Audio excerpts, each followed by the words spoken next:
Oh, boy. Wow, that mic is tuned really high. Okay, I'll sit far away. Good afternoon, everyone. Welcome to the May 28th meeting of the Personnel Commission.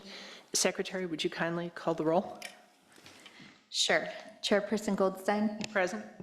Vice Chairperson Alpert, Present. Commissioner Roeder. Here. Thank you. We'll move to item 3 of our agenda, which is public comment. We allot 15 minutes for public comment. I see there are a few people in the room and many more online. If you could, by raising your hand either virtually or in the room, let us know if you want to do public comment. That'll help us understand how much time to allot. All right, no one in the room. It looks like anybody virtually interested in public comment? Use the little hand icon. Okay, seeing none, we're going to move on. Let's move to approval and adoption of the agenda. So I will look at my fellow commissioners and find out if anybody wants to make any changes. Commissioner Roeder? I would like to pull for brief discussion items from the consent items 7B, 7D, and 7E. Okay. Any other changes? Anything else for anyone? I'm going to, let me see, conference items come next, and closed session is after our public hearing. Okay, I think the order is okay otherwise. Okay, super. Then So I'll move approval and adoption of the agenda as revised. Second. great, thank you. We all agree. We'll move on to item 5, the approval of our meeting minutes. There are 2 sets of minutes. The first is April 17th, our special meeting. Does anyone have any adjustments? Maybe I'll start. I think there is, the second paragraph duplicates the first paragraph in those minutes. If we could just get rid of the duplicate paragraph. Anybody else? That's what I saw too. Okay. All right, do I have a motion on the April 17 minutes? Moved with the necessary correction. Thank you. Okay, second? Second. Okay, we all agree. And then the meeting minutes from the April 23rd regular meeting. Any changes, corrections? They look perfect to me. Okay. Do I have a motion on those? Move adoption of the, or approval of the April 23rd regular meeting minutes. Second. Thank you. Okay, we all agree. All right, we'll move on to item 6, which are reports. So we'll start with the union. I see Frank Hernandez is here. Any reports? No? Mildred, you're online? Nothing? Okay, all right. District reports. I saw Assistant Superintendent Tobias Espinoza. Any report?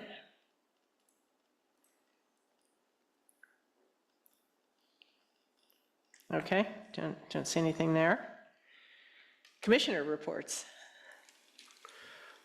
Commissioner Alpert, go ahead. It was my privilege and honor to represent the commission at our annual recognition event for classified employees, where we honored employees who've been with the district for periods of 5 years. So 5 people who've been here 5 years, 10 years, all the way up to, I believe, 45 years was the, we had a 40 and a 45, or our 2 longest tenured employees in the district, which was remarkable. So that was a wonderful event. We got to give folks awards and some gifts. And we had the president of the school board as well. Miss Khadijah Brown was the other person with me, calling folks up to be honored. And it was a wonderful event, and thank you to staff for making it happen. Thank you. Commissioner Roeder? Well, I'll just say thank you to Vice Chairperson Alpert for representing the commission at the recognition event. And I was out of town. We were visiting our son who lives in Portland, Oregon. But I want to congratulate all the honorees who were recognized, and special recognition to Frank Hernandez, who I believe was also honored at that event, and look forward to next year's. Great, thank you. My report's fairly brief also. Let's see, since our last regular meeting, I have been tracking pretty closely with the SBAC meetings. There's been one a week, basically, since April 30th, with respect to various cuts, and we will talk more at this meeting about the Personnel Commission final budget and what that means versus SBAC expectations for savings from the commission. Let's see, thank you to staff and to Soli for the classified event. I was sorry to miss it. It's always really fun. So thank you so much for doing that. And for anybody who's watching legislation, there is currently SB 494, which is updating approaches to discipline used in school districts and judicial review. So watching that closely just to see where that goes. Lastly, I will have office hours on Thursday, June 12th at 7:30 a.m. at Cafe Belmo. That's at 1160 University. So a couple Thursdays from now. And with that, we will turn it over to our executive director for her report. Thank you. I'll go ahead and start with our personnel activity report for the month of April. The Personnel Commission conducted 220 exams. We averaged 4.6 exams per day. But I'm pleased to report that we have 7 new hires and 11 promotions that were a result of the reclasses that we conducted last month, the library specialists. As far as layoffs go, I have an update regarding the 176 layoff notices that were initially issued. Currently, right now, we have 19 employees that received final layoff notices. So several of these individuals will have the opportunity to exercise bumping rights into other positions where they've held seniority or where they meet the minimum qualifications. I also personally met with some employees who requested one-on-one meetings with me. These were very difficult days, and they're difficult meetings. Delivering the news is not easy, but I was deeply moved by the grace and the respect that these employees showed during these conversations, and I'm very humbled by the employees. And so at the end of the fiscal year, the Personnel Commission and Human Resources, we all remain committed to seeking different, possibilities for there to be, other options for these employees. And we definitely want to thank them for their service and their commitment.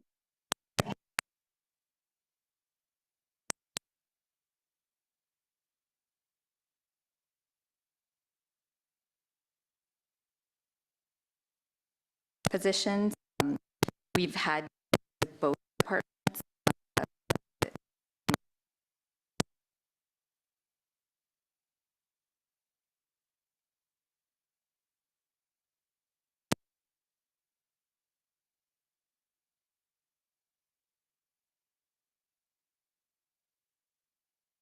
actively contact all of the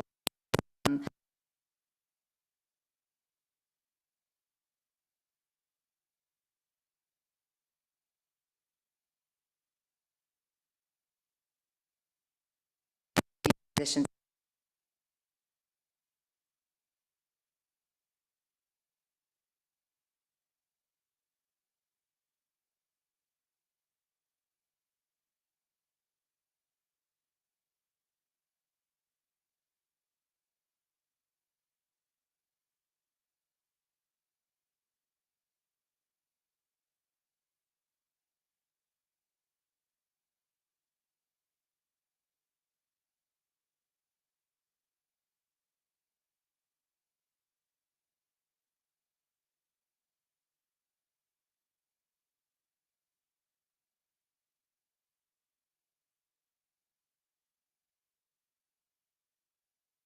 confirm that it is working on identifying and converting positions, the contracted roles. So last time we spoke, they've identified about 21 IT positions and 48 IA2 SPED positions.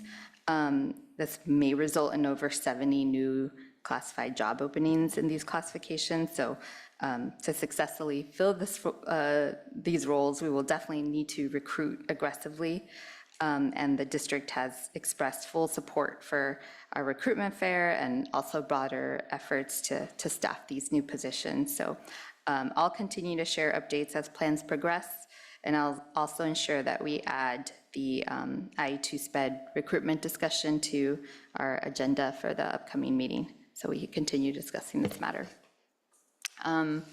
And then Solly also mentioned the classified recognition event that was held Thursday, May 22nd.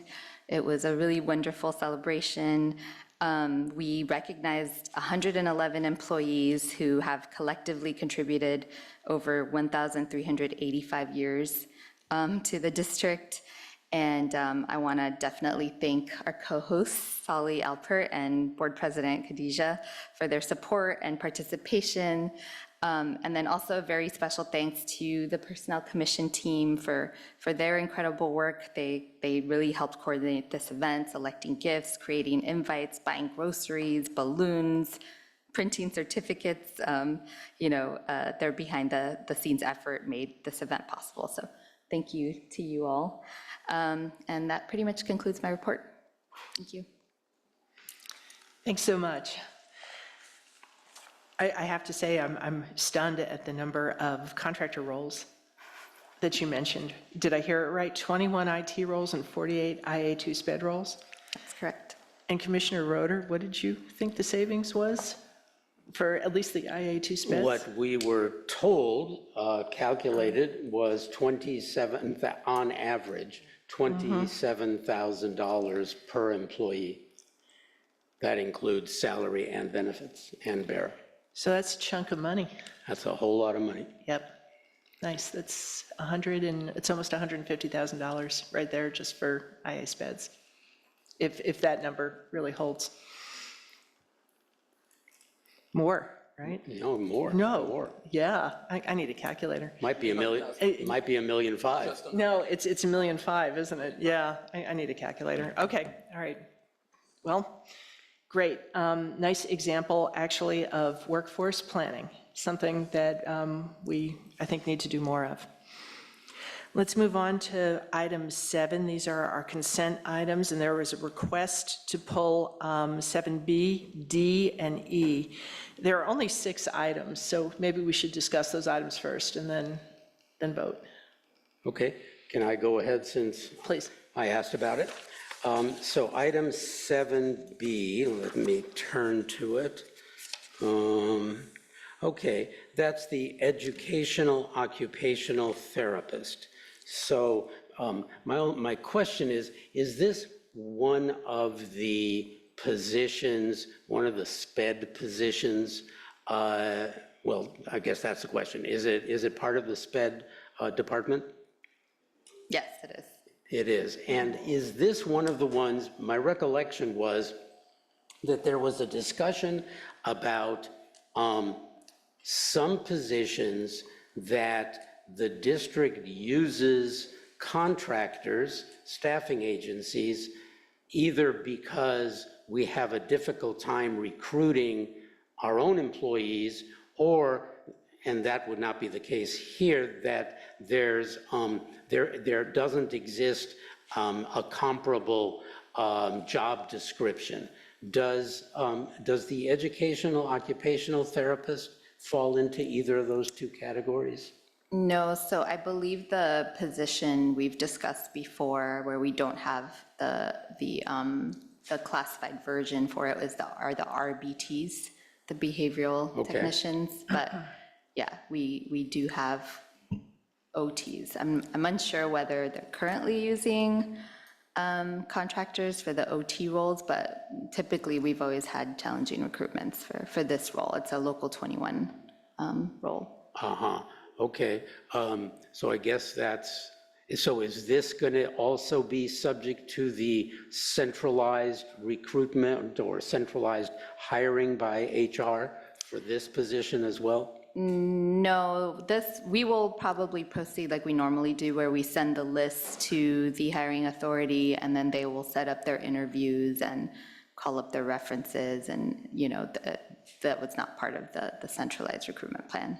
Okay, well, my only, I guess it's a suggestion, is that, Aaron, if you could track this position, I'm assuming, I don't know for a fact, but I'm assuming that this position, well, you said it was a local 21 position, so it's a relatively highly paid position, and I don't know, and I think you said you weren't sure, if currently we're using a staffing agency for this position, and if we are, then I think there's a real need to be sure that we hire somebody, an employee of the district for this position. And I think somebody, I hate to use the word police, but in a way, that's the right word. Somebody needs to police these things. Somebody needs to check, okay, we did our eligibility list. It's not a very long one, but we did our eligibility list. You provided it to the department,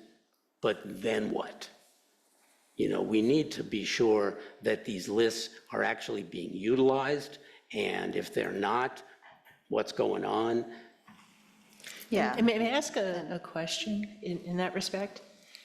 Who does that now on staff? Which role does that now on staff to, assure, do the assurance work? It's currently the supervisor, the personnel supervisor. Right, okay, thank you. And this is, I can confidently say that as soon as this particular list is sent to the hiring manager, it is always, they're very quick and reactive as far as setting up interviews and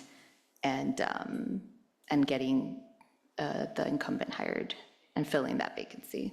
Okay, that's reassuring. Right. Okay, the next one, can I go on to the next one? Sure, and let me just say that after we discuss consent items, but before we vote, I just got a note that people on Zoom weren't able to do the hand raise. That's why we didn't see anybody for public comment. So I'm going to suggest that we discuss the consent items, but before we vote on anything, we sort of double back and try to do public comment, and if necessary, union and district reports. Yes. Okay, so now item 7D is the instructional assistant 2 for SPED, which is obviously one classification we've been talking a lot about.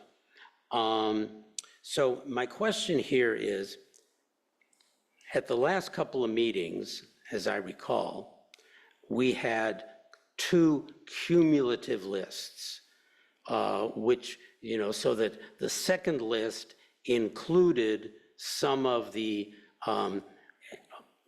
applicants who were on the first list, maybe had been contacted and weren't ready to take the job, or maybe they hadn't been contacted quite yet, but they were going to be contacted. So, and this is common, we have an asterisk by their name, and it indicates that they were in a previous list and they have an earlier expiration date dependent on that list. In this one, I don't see, I didn't compare the names, I have to be honest. I did not compare all the names that are on this list with the prior list and the list before that. So my question is this a cumulative list? No, so that's a good observation too. Because we are doing the centralized hiring now, when we send off this list, every single candidate is being contacted for, to offer them a position. So like you mentioned in the past, sometimes either they weren't contacted or they could have been like some of those contractors that we weren't hiring, but they were staying on the list.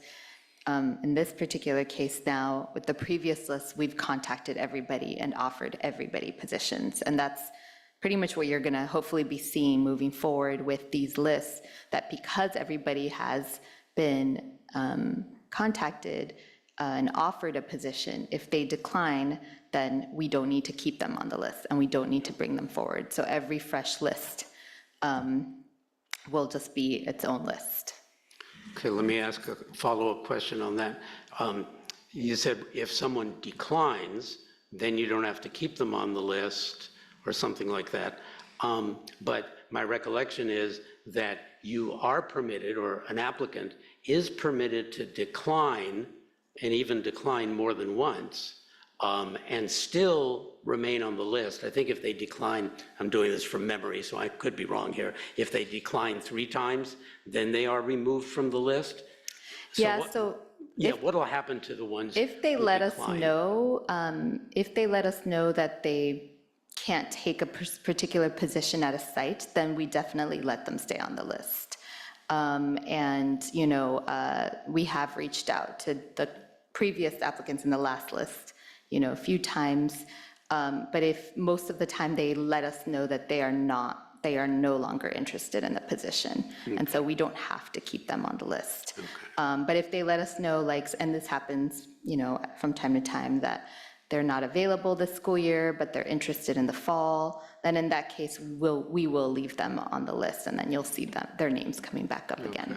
Well, I hope the person in HR is aware of that, so that when they contact the person, they let the person know affirmatively that, oh, you decline, okay, do you want to stay on the, ask them if they want to stay on the list, as opposed to them having to know what the rule is and ask it themselves. Yeah, they always, we keep in touch with, Okay. HR as far as, the communication, but, we will look at what we send out so that we can make sure it's all addressed.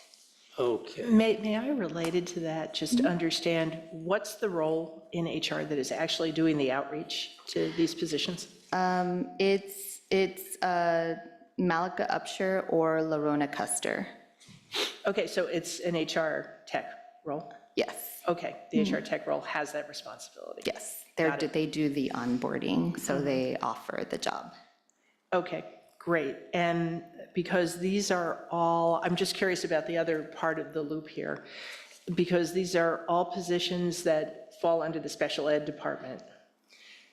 How does that loop get closed with special ed to have them know?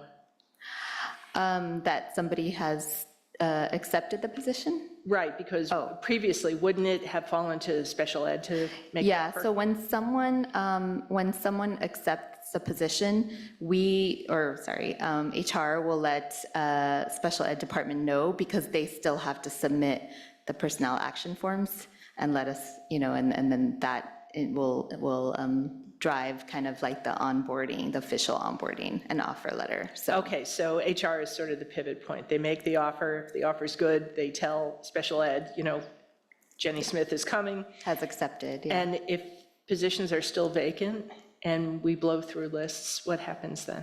If positions are still vacant, well, that happens all the time because we always have vacancies in right. special ed. Yeah, we coordinate with special ed because we have like this ongoing spreadsheet where they're indicating the priority sites for HR so that HR will know where, what sites we need, IAs, what sites are more in need. So we're always communicating with special ed as far as what vacancies need to be filled and what vacancies are priority. And I think what I'm trying to get or trying to understand here is, especially during the school year where, by statute, there needs to be someone, I'm trying to understand when we move to contractor territory and what the process is for that under Yeah. this new arrangement. Oh, we haven't gotten that far yet. As far as contractors, no, we haven't gotten that far yet. I think right now, the effort is to fill the vacancies, and that's the priority. But as far as where the positions that the contractors are taking up, we don't have those positions open yet. And I know that that's something that special ed is trying to get done this upcoming year. I think I'm asking something a little different. Okay. You have an open position. Right. You have a list. Right. And for some reason, you weren't able to get anyone from that list to, enough people from that list. So you have some open positions that needed to be filled yesterday. So my supposition is they're going to get filled with contractors. Who controls Or that subs. process? Contractors or subs. The special ed department directly will control that. As they ever did, Yes. right? I mean, that's always been. Yes. And then the Personnel Commission's role in that, if a sub or a limited term or a contractor or just somebody who's not a regular employee is used, what's the Personnel Commission's role when that happens?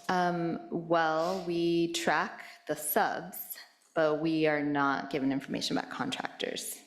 We're just not privy to that. All right, so Currently. that's a blind spot. For Yes, the it is contractors, it is a we know blind there's a limit to the amount of time, and presumably we're recruiting continuously, we have a new list, and, we're able to, pony up some candidates timely. Okay, thank you. Well, that's a, fascinating discussion, really, and it seems to me that we need to have this discussion when this item gets on the agenda, maybe at our next meeting, and the personnel director, not the personnel director, the SPED director is here to ask those questions of that person, and if there is a role for the Personnel Commission, and not just leaving it up to SPED. I agree think with that you. might be very appropriate. And I think, lastly on that, is it's an interesting question of if you've got a vacancy at one site versus you've got a contractor at another site, or maybe even the same site, what do you do? Do you really want to fill that vacancy? If it's mandated by the ed code, then clearly it has to be filled. But if it's not, and you're choosing, just me having my accounting blinders on, I'd rather get rid of the contractor and fill that position with an employee, and then we can deal with the vacancy later, as an ongoing process. But I'm not sure if that's feasible. Point well taken, and I think what I'm hearing from this discussion is we don't have a complete feedback loop Right. in this process yet, and we don't have a full decision tree yet in this process, for all the different cases Right. that could happen. So I get it's something that you're building as you're flying, and we're sort of toward the end of the school year, so, I don't know, I guess we might have some of this for summer school though, right? For IAs who are needed for summer school. So it's a pretty high priority item, I think, to, fill in those missing parts of this kind of a plan. So, Agreed. Okay, and finally, item 7E, which is the instructional tech. So instructional tech, before and after school, that's page 14. So this is also, I have to admit, I have not concentrated on this particular one yet, but I think now's the time to at least start. We've been involved with the SPEDs. Now we also need, because this is, correct me if I'm wrong, this is also a high staffing agency classification, is it not? Not as much as SPED, but yes, I do believe that there are contractors that have been hired to. Well, I think, again, because there are ratios. right, there's statutory ratios, requirements, right. absolutely. I guess my only question on this one was that I saw that there were 13 exams administered April 29th, but those exams are training and experience assessment. And then 6 of those individuals continued on to the next phase, meaning 7 did not, and then ultimately 4 on the eligibility list. I'm concerned about those 7. What I don't really understand, and I have to be honest with you, I've never really understood training and experience assessment, compared to minimum qualifications review, that I could be wrong about this, that these people did pass the minimum qualifications because otherwise they wouldn't have been assessed at all, but somehow they didn't pass. Or they didn't take the written exam, Or they didn't take it. which is Okay. usually the case. Oh, we have. that, I hadn't thought about that. So it's not that these people were denied the written test. No. And in fact, it's mostly that they just decided not to take it. So in this case, all 13 were invited to take the written exam. They were, okay, you've answered my question. Thank you. I think, though, the value, though, in your question is, in HR, recruiting is perceived of as a funnel, right? So you throw out the net, you get some great number of folks, and they fall off for all kinds of reasons. And the reason I actually appreciate having this information provided is it starts to give us an idea of what the fall off is. And, eventually we may get to the point where we want to do something about the fall off. I don't know if it's inconveniently, scheduled written test times, maybe we just need to have all our tests at 9 p.m. or something, when people can get to it, but there's information to be had by that if we feel like, the funnel dries up too quickly. Right. Please. Have we ever reached out and asked folks who don't take the written test, like why they have sent them a survey and said, why didn't you come through? Not like in a survey format, no, usually it just, when we have heard feedback, it's usually, that the time, they already got a job. Or that they realize they're not really interested in the position. We haven't run data on this yet, but I'm pretty positive that, moving towards electronic remote testing has actually really helped our numbers as opposed to scheduling in-person testing. So that's been really helpful.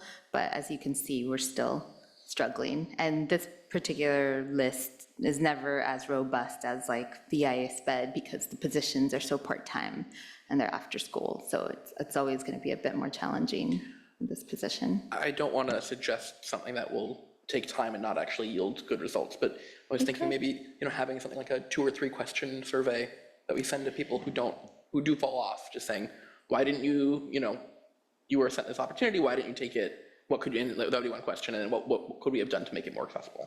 We could, incorporate something like that. Like we could try it out for a month, just reach out to, we do have a system where we could generate, emails, and so we could, find some way to reach out to them and send like a Google I don't know how many responses poll. we get, Yeah. but, it could be interesting. So, that's a great idea. And my question to Erin is, this is a candidate quality discussion that we're having here. And my question to our executive director is, who on our staff would manage candidate quality issues?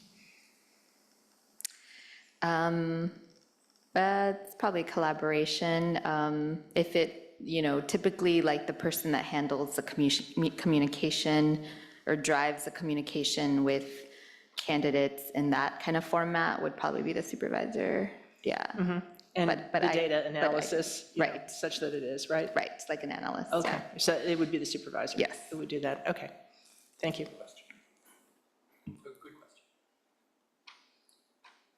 Are there, Nothing else. okay.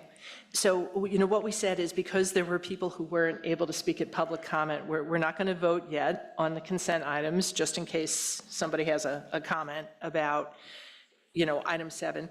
So let's throw it back open to the floor and ask that anybody who wants to speak at public comment raises their hand. And, sorry, so far I see 1, so I assume it's working.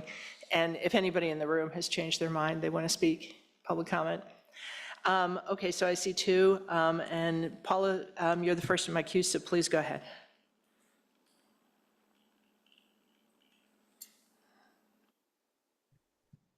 Hello, everyone.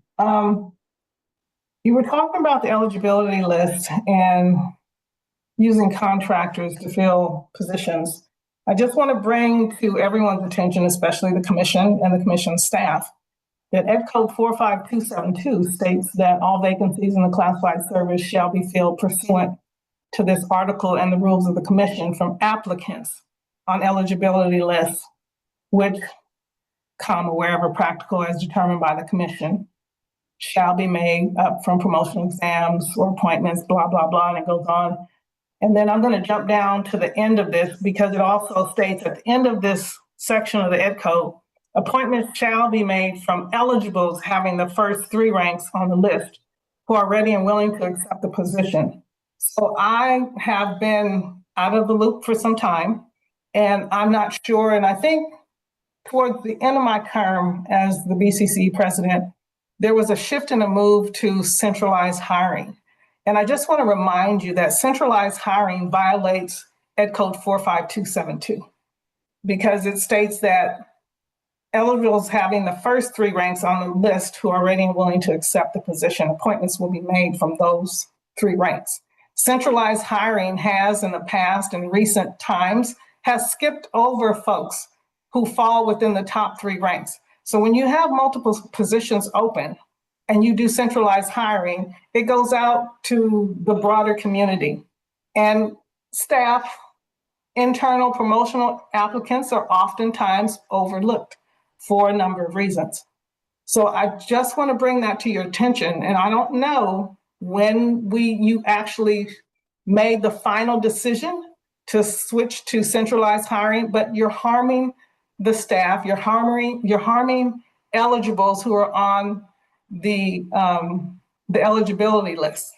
And then I'm going to jump down to section 45317 of the Ed Code that says anyone who willfully or through culpable negligence violates any of the provisions of this article is guilty of a misdemeanor.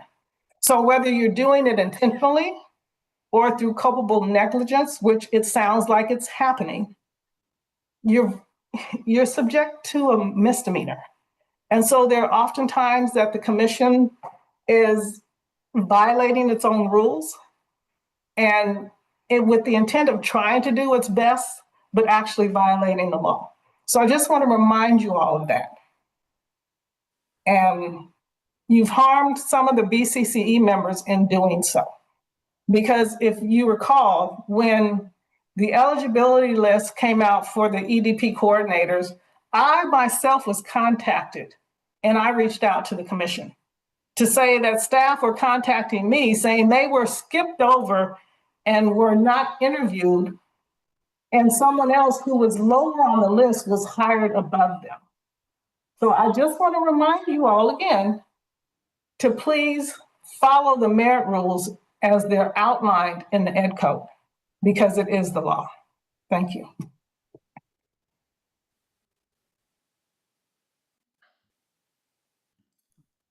Appreciate the comment. I think I'm being heard, right? Okay. When we connect next meeting, right, on what this process looks like, it's a good caution. My guess is that you are taking that ranking into account and that HR is taking that ranking into account.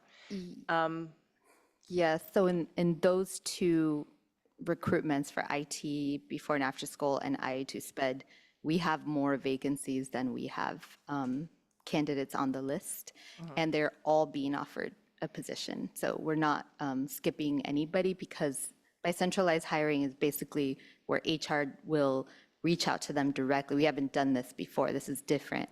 So HR is reaching out to everybody. We've done it before for the ISPEDs a couple months ago, but HR is reaching out to everybody to offer them jobs. And because we do have more vacancies than we even have candidates on the list.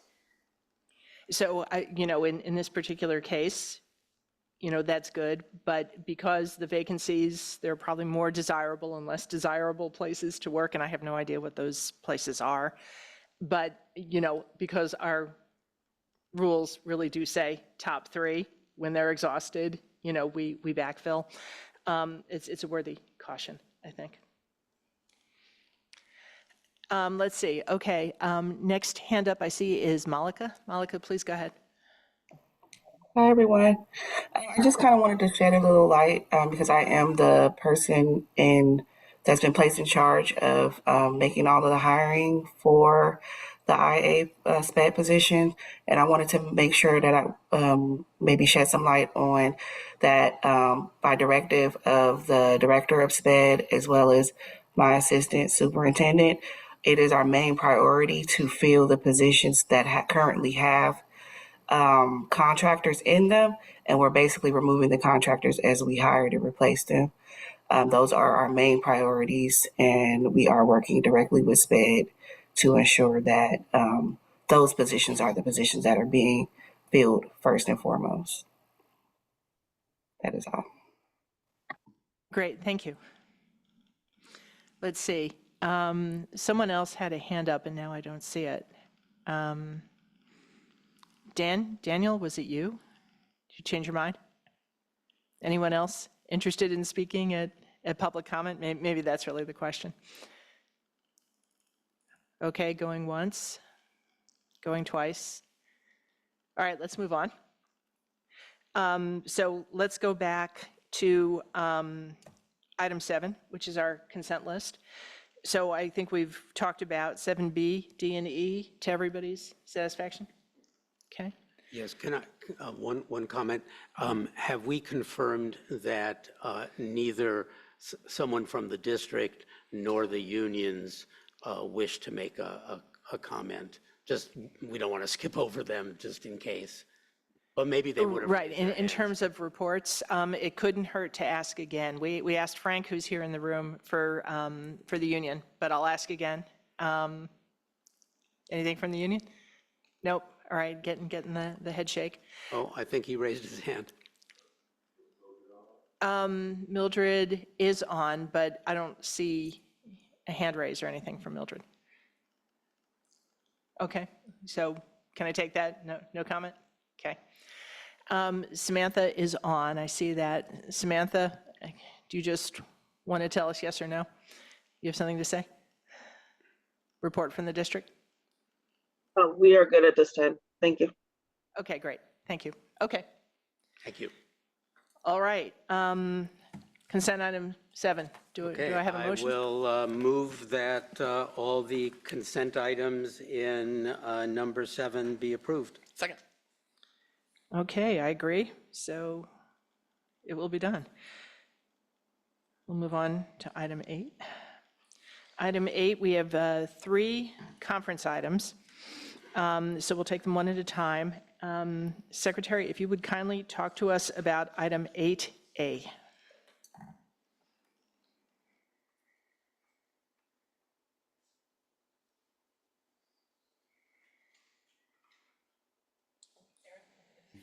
I'm so sorry. Yes, so this is for Brandon Castillo Pineda, who requested a step advance placement at step 4 for the delivery driver position. He has over 7 years of experience and holds certifications in forklift operation and food handling, making him a very qualified candidate. I actually spoke with Mr. Castillo and explained that under the step advance rubric that the commission approved and Merit Rule 70.100.1, step advances are only considered for hard to fill positions. So in this particular recruitment, we generated 68 applicants and then 8 candidates made it onto the eligibility list, and there was only 1 vacancy at the time. So I didn't think that it met that standard. Mr. Castillo may want, he asked to bring his request directly to the commission, and I'm not sure if he's here in attendance. I'd like to see if he would like to speak to the commission himself. But I don't think that he is. Doesn't seem like he is. We sure don't see anybody by that name in the online. Checking one last time if Brian Castillo is here to speak. It seems like he was physically here earlier, but then he left. Sorry. Do any of the commissioners have questions, comments? Commissioner Roeder? Well, my only comment is that, You know, these step requests are difficult when they're such as this one, because again, there's no doubt that Mr. Castillo is highly qualified for his position as a delivery driver. And he's got a great deal of experience, and I believe our school district is better off for having him as an employee. But as our executive director says, the threshold question in these step advance placement requests is, was it a difficult recruitment? And it appears it was not a difficult recruitment. So unfortunately, we can't even look at his qualifications for this job. Thank you. Commissioner Alpert, did you have a comment? Any other comments from our executive director? No? No, nothing much to add. Okay, thank you. So do I have a motion on this one? I'll move that the step advance request for Mr. Castillo Pineda be denied. Second. Thank you, and I agree, so we're all in agreement. All right, let's move on, please, to 8B, also a step advance request.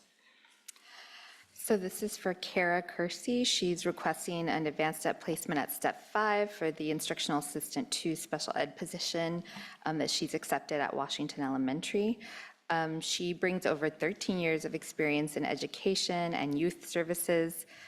She worked as a lead preschool teacher and after-school educator for Oakland Parks and Rec, and she was a long-term sub at Oxford Elementary here in BUSD. She's also completing her bachelor's in interdisciplinary studies and is going to be graduating in May. And so given her strong qualifications and the fact that this position is recognized as difficult to recruit for due to the ongoing vacancies, I'm recommending approval of the request. Thank you. Again, looking at the other commissioners, any questions, comments? Commissioner Alpert? We've heard lots about IA sped recruitment at every single meeting, which is good. And I think this is very appropriate, and I'm glad that it was brought to the commission. And I would say that based on the resume and the 2 outstanding letters of recommendation that she received, I think she is also extremely well qualified. Our executive director did the analysis, I think, under the rubric, and it appears that step 5 is appropriate. All right, then, do I have a motion? I'll move to grant the step advanced request. Second. Okay, and I agree. So we are approving this one. And then Secretary for 8C, also an advanced step request. Yes, so this is for Patricia, I hope I'm getting this right, Regan, Regan, who's, sorry, Regan, who's requesting a step advance at placement at step 5 for the IA2 SPED position as well. She also holds a bachelor's degree in interdisciplinary studies and has completed graduate coursework in education. We'll invite you to talk soon. Yeah, sorry, it looks like she has a master's degree as well, which I didn't catch. But she has more than 15 years of professional experience, including more than 7 years working in K-12 settings, supporting students with special needs. And so as we just heard, the position continues to be difficult to fill. So given her strong qualifications and challenges in attracting the experienced candidates, I'm recommending her approval of her request, and also inviting her to come speak to the commission, because I believe that that is what she requested to do. So, If you'd like, you don't have to, but if you'd like to. she said you. Do you want? Can you come up to the podium? I do recall that you mentioned that you would be speaking to the commissioners. It Well, I'm delighted to be here, delighted to meet everybody here in the centre of Berkeley Education Mindset. You need to talk into the microphone because the Zoom won't catch you if you Oh, don't. the Zoom won't catch me. It will bend. You can bend the mic down to you. Okay. There you go. And hello to all you Zoomers out there as well. Yes, what this lady here described was the back. When I thought of speaking here, even briefly, it's just what I like to think about always are our students and what are you doing for them? And in a nutshell, what I think I help students with is behavior.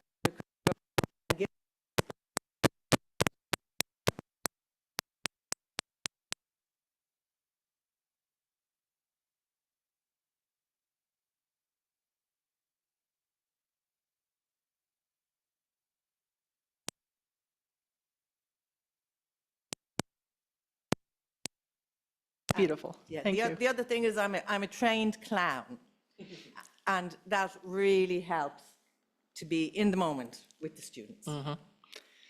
Teaching them all to juggle or, I can't juggle, just curious. teaching them to be in the moment. Yeah, that's beautiful. Thank you. Thank you very much. Commissioners, comments? Well, I would just say and kind of reiterate, thank you very much, Ms. Regan. Thank you for becoming an employee and a ISPED for the district. It's greatly appreciated. I think it's obvious from your resume and from your educational qualifications that you are extremely well qualified, and the eloquent presentation that you gave to us also demonstrates that you've got tremendous abilities in this capacity. So I really want to thank you for coming and for being part of our BUSD family. And I concur. Okay, great. Do I have a motion on this one? I move to accept the advanced step placement. I second. All right, I agree. All aye. So congratulations.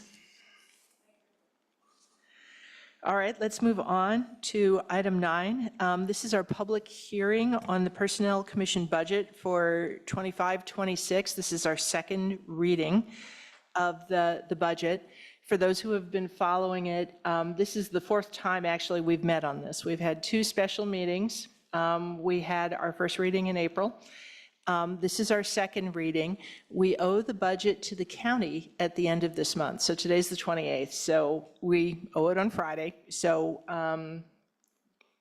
the goal is to finalize on the budget today so that we can submit it to the county. So I'm going to ask our executive director to walk us through the handout for the budget, and then I'll ask commissioners for comments, and then I will throw it to the floor and online floor for comments as well. Okay, so yes, if we turn to page 35, we'll see 3 budget proposals that we're considering. So Proposal 1 retains our current staffing with minor adjustments to our expenditures and reduces the budget by about $32,000. Then there's Proposal number 2, and I'd like to address a typo in Proposal number 2 in reference to the proposed Personnel Commission analyst. It should not be at step 3, it's actually step 1, as we discussed at our last meeting, but the dollar amount is correct. It was just how it was listed, so it'd be step 1 instead So of the step dollar 3. amount reflects step 1? Yes, that was updated. It was just not updated there, the description. So that includes a staffing reorganization and reduces our budget by about $60,000. And then Proposal 3 eliminates the classified personnel supervisor position, resulting in a reduction of approximately $180,000.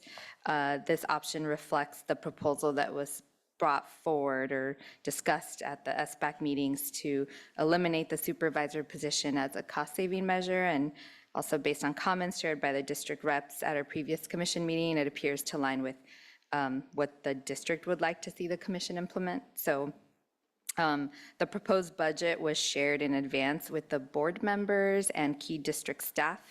And then also I've included the year-to-date budget report reflecting our activity through May 21st in the following page. Thank you. And the budget that you included, the expenses up through May 21st, just for clarity on folks looking at this, what it does not include is pay for May and pay for June That's right. for staff. What it does include is expenditures for just about everything else, with the exception of about $4,000 worth of items, most of which pertain to the classified event, right, to the recognition. Yeah, and a event. few other invoices we have to Okay. pay. So, just so you understand what you're reading, and, by my determination, in that, right now, we are trending at about 82% of budget. So when we add in staff expenses and benefits for May and June, we'll probably come in more at 92, 94% of what we had budgeted.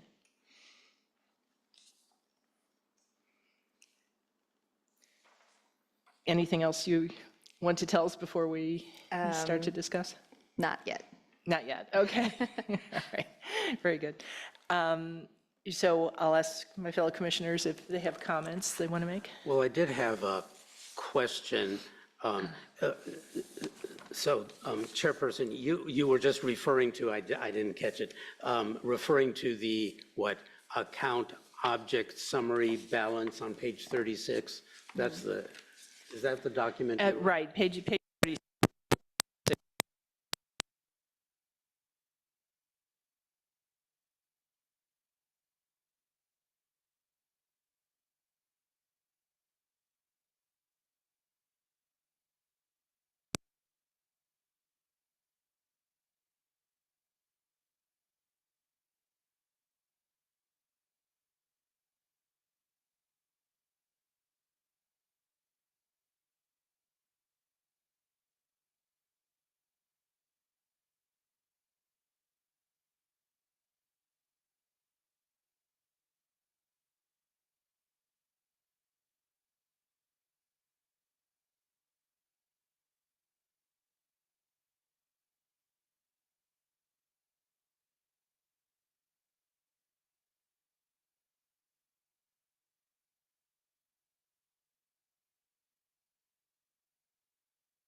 Think of this as a stretch amount, maybe. Although, interestingly enough, this time when I look at the adopted budget, it's higher. I think because BERA was added in. There are a lot of puts and takes in the budget summary. So what I'm going to suggest you do is look at page 36 and look at the adopted budget for general fund only. Okay, 721. All right, so somewhere between 798 and 721, something happens. And then the BSEP or the BERA overlay is shown here separately. And I think this was at our executive director's request, right? Just to reflect, because the admin assistant 3 position is paid out of this separate budget. It's not, so, I just wanted to show that. Okay, okay. So that's about all I can share. That's about all I know. That's fine. As you say, we go ask these same, I've been on the commission now, I think, 5 years or so, and every year it's the same question. Right. On that particular issue. Are there other questions or comments? No. Not from you? I was hoping to hear public comment before All getting right, into it. you want to waive your, okay, all right. I actually would like to make a few comments before we open it to public comment. So what you'll notice is that there are 3 proposals here. And the proposal number 3, the very last one, reflects what SBAC has said it wants to do. I have attended SBAC meetings since April 30th. I was given 2 minutes at that meeting to speak to this item, and I wasn't able to get very far because 2 minutes is not very long. So I would like to enter into our record the remarks that I wanted to share at that meeting so that the SBAC could make an informed decision on what this position did, because I truly believed that SBAC didn't really understand what this position did. What they relied on was a representation from a member of BCCE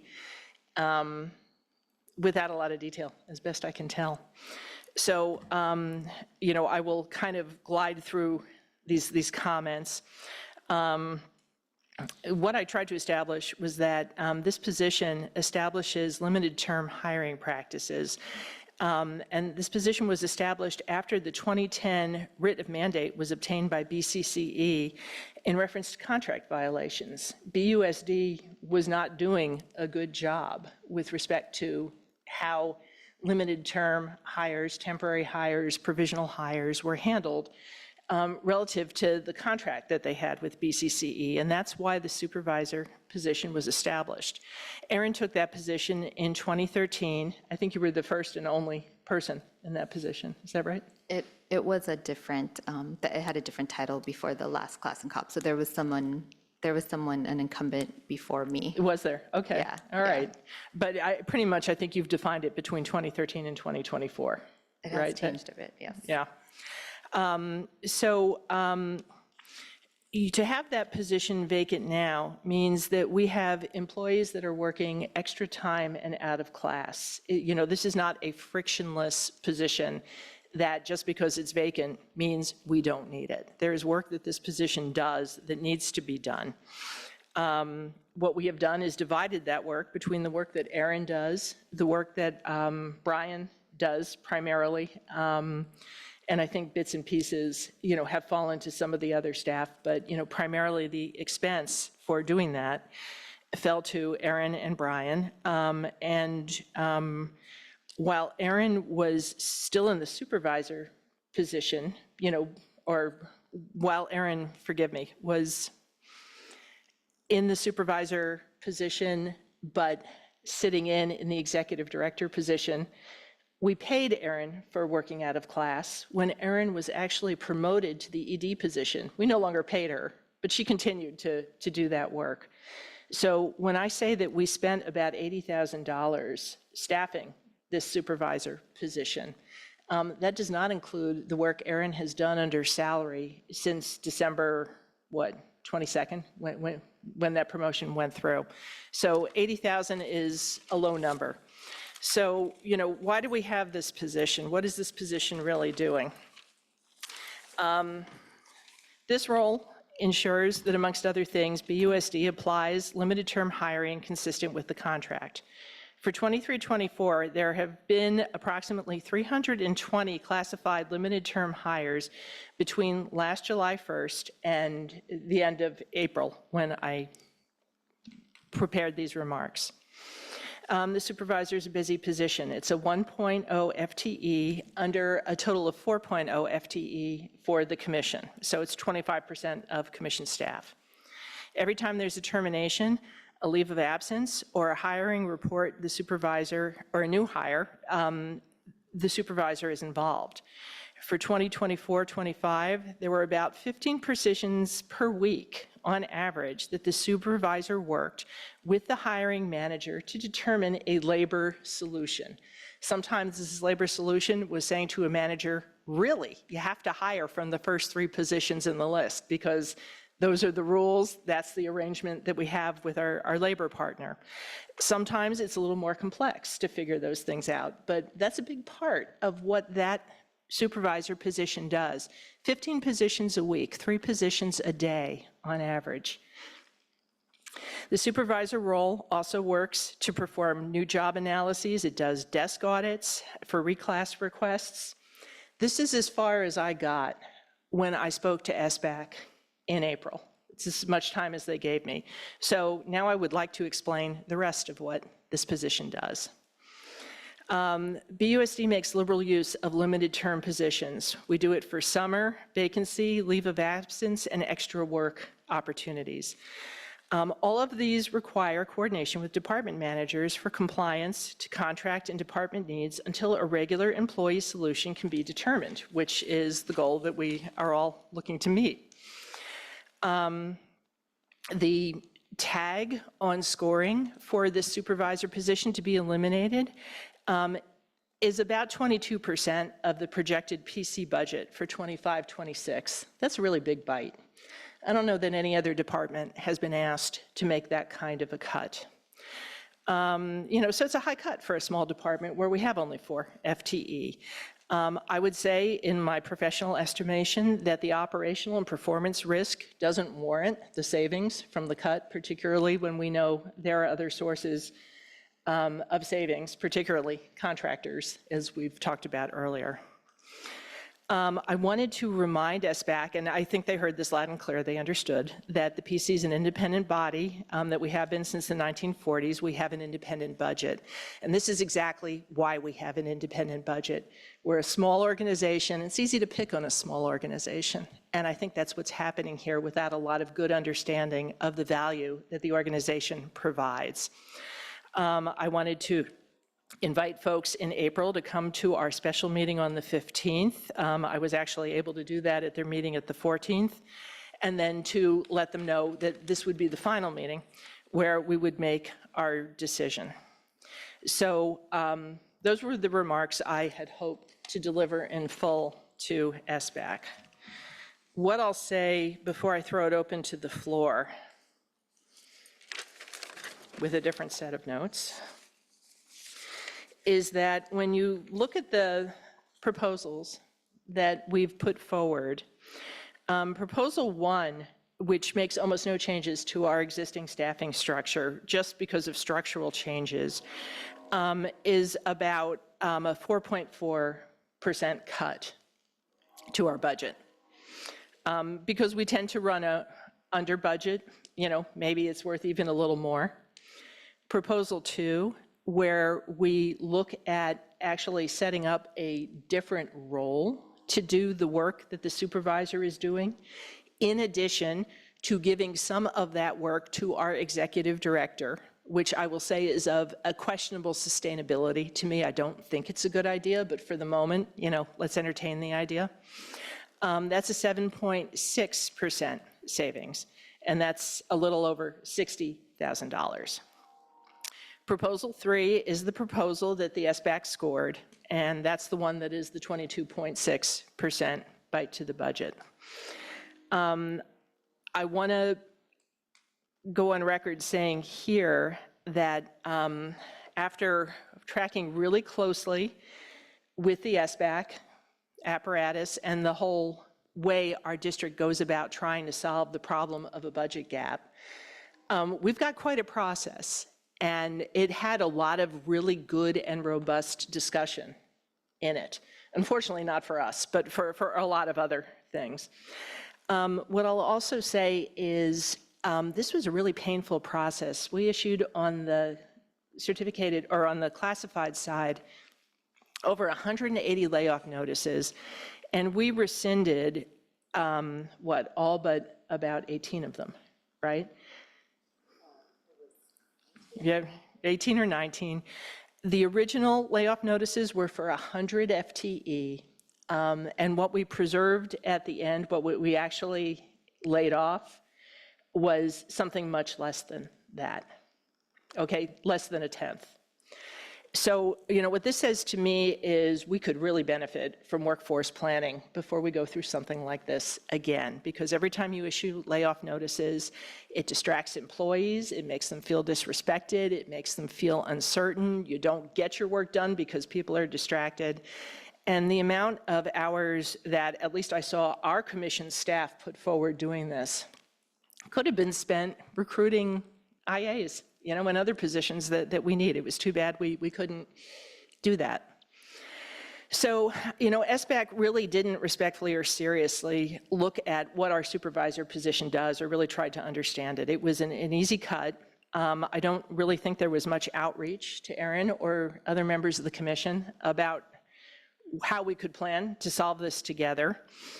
Ours was not the only problem that existed. I'm aware there were other disconnects with our governing board on positions to be let go. It's a complicated process, and I appreciate that.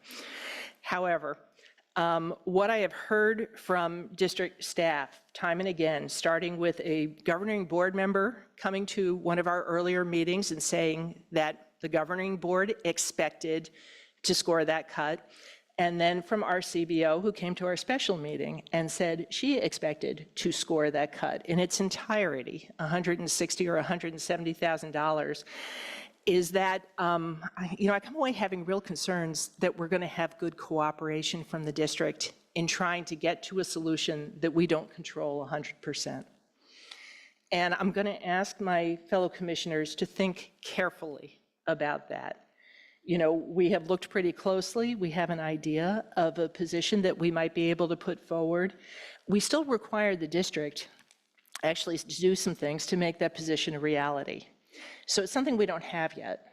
And for that reason, we're still vulnerable, that they may look at us and say, well, we thought it was a good idea, but we really want the 160K. So, no, we're not going to help you set up a new position. This is why at the special meeting, I asked that proposal 1 be included, which is our steady state, no cuts, no changes to staff. I will say it's the proposal I intend to vote for, okay? Because in good faith, I know what I control. And what I control with the good faith of my fellow commissioners and staff is looking at moving towards a solution that actually will bring about savings. And that's the one I'm comfortable supporting. Those are my comments. Any other comments from commissioners before I move on to the floor? I want to hear public comment before my comments. I will just say, I've been pretty clear over the previous proposals that I am deeply skeptical of the feasibility of and realistic. I don't know how realistic it is for us to do the operations that we need to do well.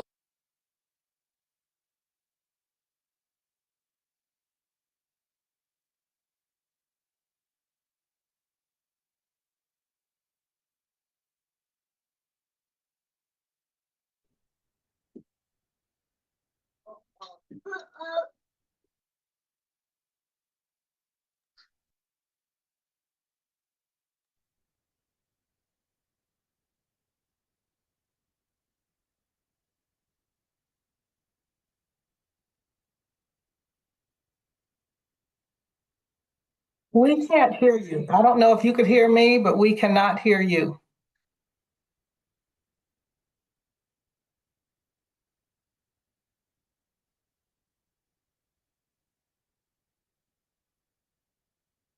Comment, Paula, because I see your hands up. Okay, so let me say this. Throughout the entire time of this meeting, the sound has been going in and going out at critical times, especially when you were talking about the budget. Mm-hmm. Let me just say that. So I've been contacted. People have said they can't hear, but I just want to, and the chat has been disabled, so no one's able to contact you unless they have a direct line to you. All right, so, thank you for telling us that, and we're looking at that right now. If I need to repeat something, I okay. Okay, but I did want to comment on the budget and the comment on the writ of mandate. So I was the president of BCCE when the writ of mandate was filed. And we filed the writ of mandate because we could not sue the Personnel Commission, because the Personnel Commission was not holding the district responsible and accountable for filling positions according to the merit rules. So the only entity that we could sue was the district. And so not a whole lot has changed since then. Vacancies continue to be filled with contractors. Limited term assignments go past the allowable time in the ed code, and hourly substitutes are used like regular staff. So I just wanted to clear that up. And as a result, the commission hired a personnel coordinator to help with the tracking, but it's still fallen by the wayside. And in the meantime, the commission has also increased its staff, and it's gotten better in some areas, but it's still falling short in others. And so in the last meeting I attended, I left some context out of when I said, what does the dishwasher do? And there's a TV commercial that shows a person rinsing the dishes before putting the dishes into the dishwasher. And so the executive director is the person responsible for ensuring that all of the merit rules are carried out, that the district is filling positions within 15 days of receiving an eligibility list. But again, my question is, what does the dishwasher do? Because you've given a lot of those responsibilities to the personnel coordinator or personnel supervisor, and you're offloading a lot of the other duties onto the district as far as reasonable accommodations are. There is a chart that was distributed, and it's probably dated 2000 or 2002, that clearly defines the separation of roles and responsibilities between the commission and the district. And that's not being followed. And then relating to your budget, Ed Code 45243 states in part, the expenses of the commission shall be paid out of the general funds of all of the districts in proportion to the benefits derived therefrom as determined by the governing board. So it says specifically that the expenses for the commission should come from the general fund, not from the bear funds, but from the general funds. So when I discovered that you were using bear funds to fund the recruitment, the assistant for the personnel commission, which started out as being, when that position, the administrative assistant was first requested, it was to assist with the comp and class study. And then it turned out to be a position that's in support of the executive director and Samantha Tobias Espinoza and Superintendent Enikia Ford Morthale came up with creative funding to tap into the bear funds, but yet your budget had already been sent to the county office of ed. So in 23-24, you requested additional funding, not from the general fund, but from a different fund. And then in 24-25, when you submitted your budget to the county, it was misrepresented as coming from the general fund. And again, it wasn't until I brought it to your attention that you were misrepresenting your budget that you now have today an accurate depiction of where those funds are coming from. But yet, from what I heard in previous meetings, it was misrepresented before, because that position has always only been funded by bearer funds since 23-24. So that's all I want to say, is that please pay close attention to what you're doing. Please read the merit rules, the ed code, the law as it states in the ed code, and please be sure to follow it. Otherwise, you may find yourself and the district putting them in a position to be for another writ of mandate, because you're not following the ed code and the law and the rules. Thank you. Thank you. All right, I see Mildred has her hand up. Mildred, go ahead, please.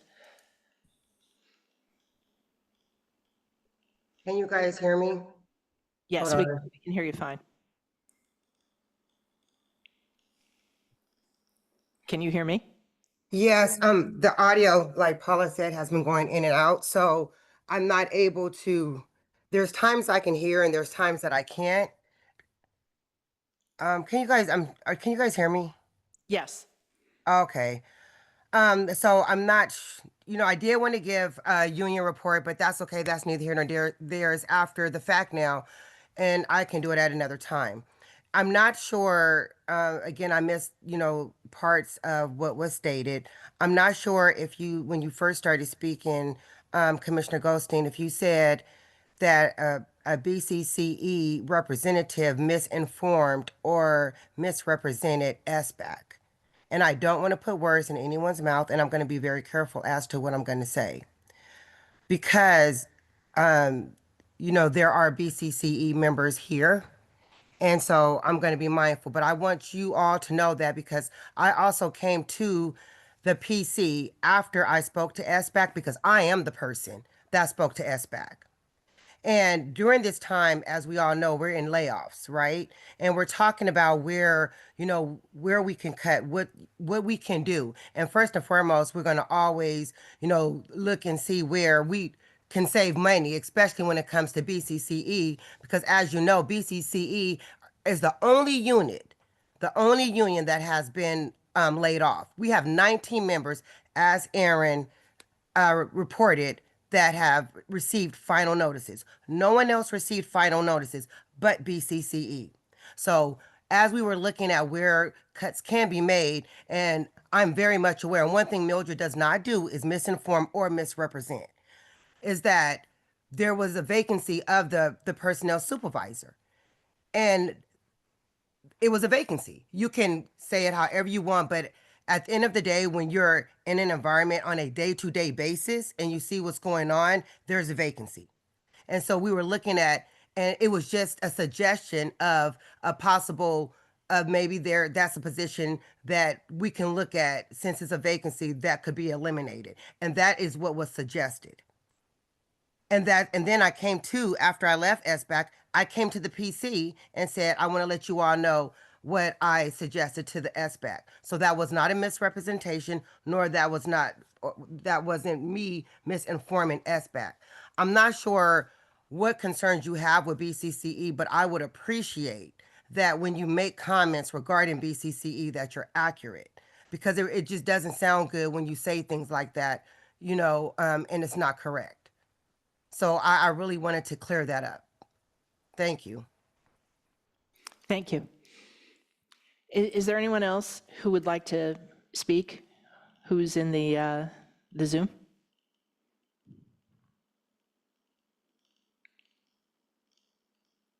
Okay, don't see anybody. So, Commissioner Albert, would you like to speak now? Sure. I appreciated your comments. I think that it's a lot to think about in terms of the things that we need to go through still with the district in creating the new classification, the new PC analyst classification.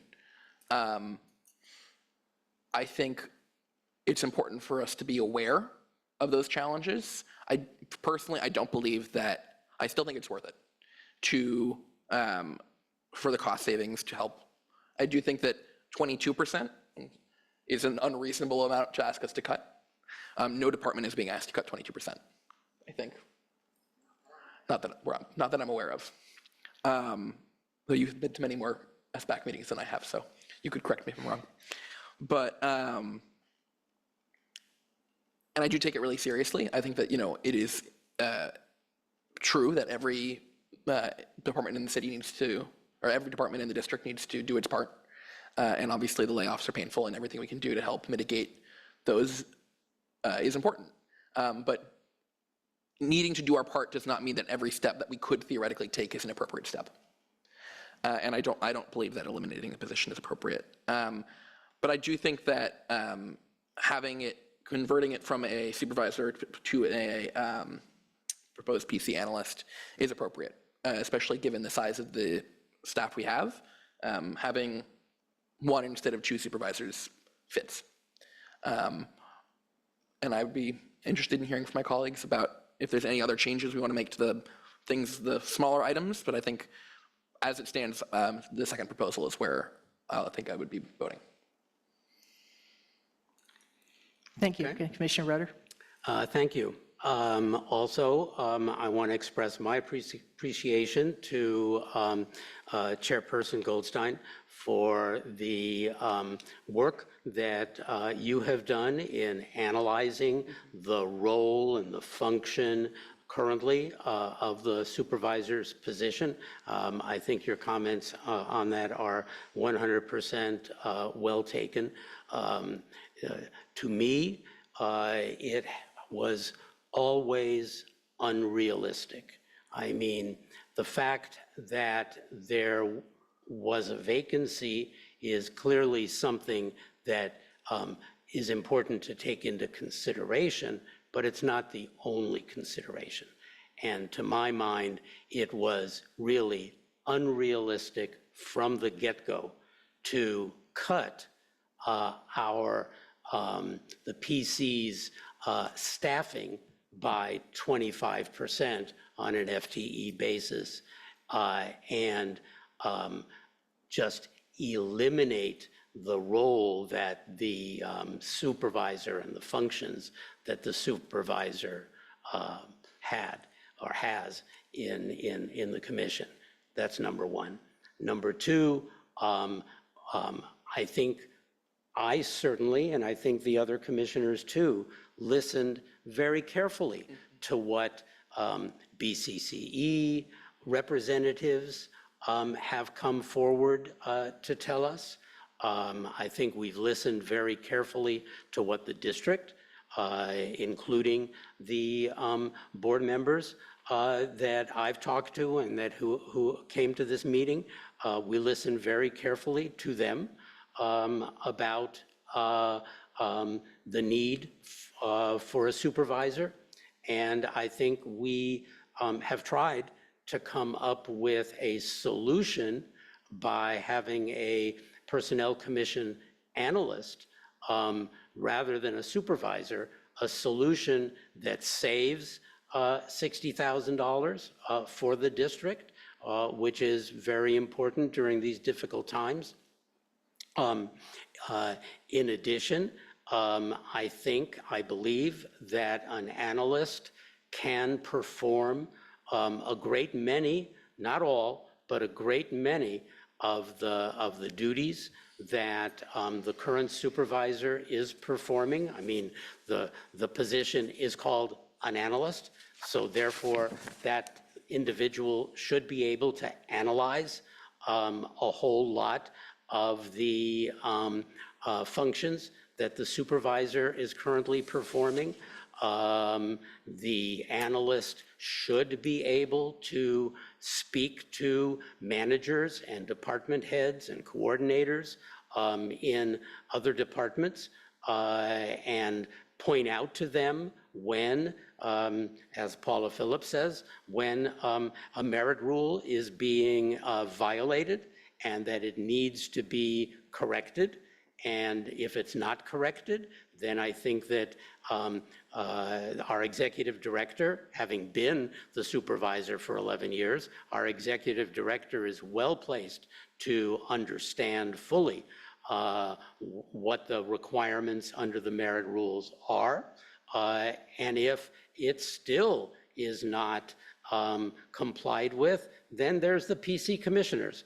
To whom I don't think that it's going to come to that, but if it does, I think we're very well prepared and not particularly bashful about telling the district that it needs to comply with the rules. And I fully expect, I don't think things are going to change overnight, but I fully expect that there will be compliance going forward. And so consequently, I also agree with Vice Chairperson Alpert that I too am looking at proposal number 2 as being the appropriate proposal for this round of budgets. That's my comment. Right, thank you. Is there anything staff wants to say? in this? Because this affects you. Okay, no, okay, all right. Last comment? Oh, when you were talking about the commissioners, Commissioner Roeder going and enforcing the rules, I had an image of you with your baseball bat and me with my brass knuckles going and enforcing, but no. I agree that, it'll be a change, and I don't think that, we should downplay the fact that there will be responsibilities that the executive director will need to pick up. And that's something for us to consider and make sure that we keep a close eye on, so. It is something for us to consider. I agree with that. And the sort of the standard I apply to it is, heaven forbid, Erin told us that she wanted to leave, and we were in a position to have to recruit. I think that this puts a fairly significant burden on the existing ED role as it exists today.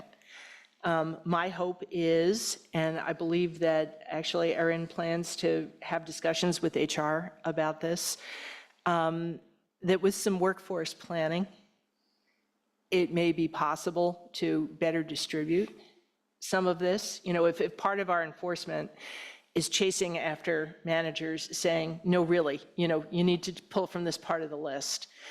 There are other department heads and other entities who ought to be backing this and supporting this. And, I'll be honest, right now, I don't think there are. I think, the comments that Paula Phillips made, for back in 2010, why they went to get the writ, and the time I've spent on the commission since 2016, watching, and it has improved, I certainly over what I've seen, but, it isn't fully compliant.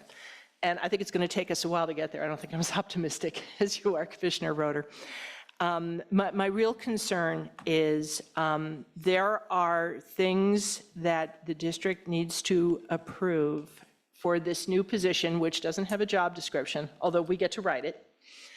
But, to be finalized and to actually be paid does not sit within our control. And I would just suggest to you that you think very carefully about the difference between giving away that power versus our own good commitment to building that role with the district's agreement, but having the budget should we need it, should the district change their minds, versus handing over that power, which I think would be an error. All right, assuming there are no further comments, I think it's time for us to vote on our budget. I think you need to close the public hearing if there isn't. Yes, If there indeed. isn't anybody else from the public who wants to make a All comment. right, well, we checked the room. I don't know, Frank, are you want to speak? No. Okay, no comments from the room. We've taken comments from the virtual room. Nobody else here wants to speak? Okay, then we're going to declare the hearing closed. Do we need to move that? Well, no, we need to vote on what we're On going the to do. budget, right, of course. We've had the hearing, but now we need to vote on what we want to do. So I actually would like to queue up Proposal 1 for consideration. So I am moving Proposal 1. For the purposes of the vote, I will second it. Okay? For informational purposes, our rules say that a motion does not Oh, it actually doesn't need a require a second. Then I second. will not second it. But if you want a second. No, that's fine. Are you seconding, or are you? I will not second it, no. You will not? Okay. If it needed a second, I would second it. Okay. All right. Secretary, you call the roll, please? On Proposal 1? I'm so sorry, the roll? Right, to see how people are voting. Oh, sorry, I'm not familiar with, Roll call vote? oh, just. Yeah, regu- just, oh, right. Okay, so How's everybody sorry. voting? Chairperson Goldstein, I vote aye. Vice Chairperson Alpert, I vote no. Commissioner Roeder. I vote no. Okay. In that case, I will make a motion that the PC Commission adopt the second proposal. And I will second. Full, or? Yeah. Chairperson Goldstein, No? Vice Chairperson Alpert, Aye. Commissioner Roder, Yes. Okay. Proposal 2 passes. third? I think so. Proposal. All right, very good. We have to vote on that. All right, let's move on. Next is closed session, correct? Our next item is closed session. I don't anticipate, really, this will be long. I know I always judge poorly, but I'm really going to say, I think 15 minutes. So we're going into closed session at 6:20. I think we'll be out no later than 6:45. 6 o'clock that I'm currently late for. It would be terrible if I skipped closed session. All right, welcome back, everyone. It's 6:49. I was pretty close in my estimate. We're back from closed session. We discussed aspects of the performance evaluation for our executive director and gave guidance. And that is a report from closed session. Let's move on to item 12, which is public comment. We still have one person in the room and several people online. Is there anyone who would, first let me see, can the people online hear me? Can you like send a thumbs up or something if you can hear me? Okay, thank you, Mildred. Okay, great. So we're at item 12 in the agenda, which is public comment. So if anybody would like to make a public comment, please use the hand raise and we'll go from there. Okay, I see Mildred has her hand raised. Mildred, go ahead, please.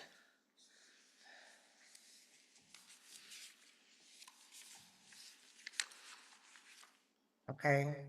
Oh, I'm mute. Oh, God. I'm echoing, aren't I? No, you're okay. You guys are echoing on your side? I hear an echo. Yeah, we don't hear it. Okay. Well, I didn't get a chance to make a union report, but there were just some things that I wanted to say. Please go ahead. So I did want to, as far as the classified appreciation that we had, I do want to say that, of course, I thank everybody that, put it together, but I have to give a special thanks to Sarah Goodwin because she was very hospitable and welcoming to everybody that, did come out to be recognized and, for people that were able to bring their families and so forth. She was greeting people out when they first came into the parking lot, and she's just always so good and helpful to everyone, and she just deserves just a special shout out because she's just great. And she just gives the best customer service, which is one thing that I feel we are missing in this district, is just giving people customer service. And that's why one of the things, like, I appreciate what our professional development managers, that we always talk to her about customer service and people needing that training. Well, Sarah has it. And so she's great. And so I wanted to just make sure that she's acknowledged for her hard work and the way that she makes people feel, especially now with everybody, with what everyone's going through dealing with layoffs. And because the morale is down. And with the morale being down, and it was, I would have liked to see a lot more people come out for it. But, even just for the people that was there, she just made people feel good. And so I wanted to make sure that you all know the good job that Sarah did. And with that being said, I don't know. I haven't had the opportunity to even really talk to Sarah to know what it is that she's looking for. But I hope that, while we're looking into creating positions and stuff, that we look at what it is that members that we do have right now, what it is that, they want too. Because I do know that Sarah's a 0.5. So we might want to look in that direction as well. So I'm going to put that in your guys' head. And then also, I want to piggyback off of a comment that Ms. Paula Phillips made earlier regarding the coordinators' positions, that being that those 9 coordinators were rescinded, I want to make sure that there's a way that we can look at those job descriptions, because with the job descriptions of the coordinators and the job descriptions of the specialists, I'm hoping that Secretary Aronez can look at the job descriptions where going into this next school year, they're not compatible, where we're not going to have the same issues that we had this past year. There are going to be some changes made to where everybody knows what they're going to do according to their job description, and they're not duplicating, because right now their job descriptions are the same. So we have 2 job descriptions doing the same work, but they're being compensated differently, and it's causing conflict. So we want their job descriptions to be separated. So those job descriptions need to be looked at, because when Charlie created the job descriptions, he just made them basically the same with maybe 1 or 2 duties that's different, which is evaluations. And I think it was just like one other thing, but other than that, everything else is the same. So hopefully, right now, before the next school year, we just really need to take a good look at those job descriptions and make sure that it's different. So the integrity and just the conflicts and everything like that is going into the next school year. We won't have to deal with that. So that's a report that I wanted to give. Thank you so much, especially for the really nice words about Sarah, and we agree. Yeah, I think that we need to give more accolades to BCCE members, and more positive things need to be said, and we need to stop with all the negativity, but just giving out more positive things. Thank you. Sounds good to me. Commissioner Roeder?